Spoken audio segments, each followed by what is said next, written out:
Chapter 7, What Metrics Matter.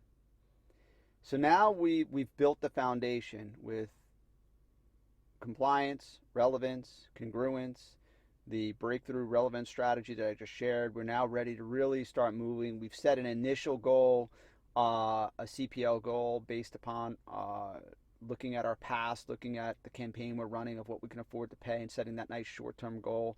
But I do want to take a moment to talk about just all the metrics that we do consider big picture. Again, this isn't like day after day, but ultimately these are the metrics we look at with this campaign. Be a little bit different if it wasn't a webinar, but I'll show you most of them are all the same.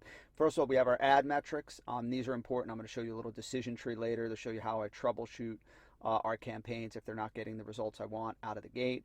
But we look at cost per click, CPC, cost per lead, CPL, click-through rate, CTR. Click-through rate's important. I'll explain why, again, when I get to that decision tree in a little bit, on optimization. And then we look at our total lead flow, again, because we are all about scale. You know, it's if it's great, but it's only getting 10 leads a day, like that's not what we're looking for. That is not a win. We're looking for scale.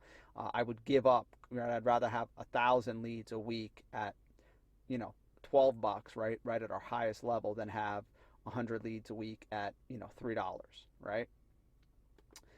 And then we also look at our funnel metrics when we look at it. So the ad metrics basically are the traffic, right? The traffic eye. What am I doing to manage those to get us in the winner circle, get us the most profitable ad spends? And then the funnel metrics, we look at, opt-in rate, thank you page take rate, overall sales conversion, revenue per lead, return on investment. Those are the funnel metrics that we look at. And these are separate, right? Because yes, if I have ads that are completely incongruent, that can hurt my overall opt-in rate or my return on investment. But generally speaking, the ad metrics are going to come down to how we manage the traffic and whoever's running the traffic, whether it's me or it's one of you guys.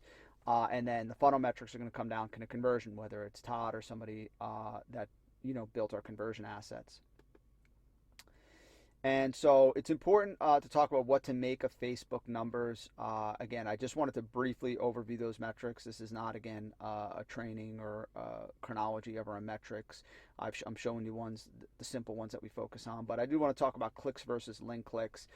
Todd and I had a very heated conversation about this once because he was like, well, how much are we paying a link click? And I was like, oh, that's a tough question to answer, because the fact of the matter is Facebook just provides wonky numbers. So if you look at their numbers, they have something called clicks. That definition is a definition that Facebook made up, and it changes all the time. So clicks can be like anybody who viewed a post, shared a post, expanded to read a post, commented on the post, liked on the post.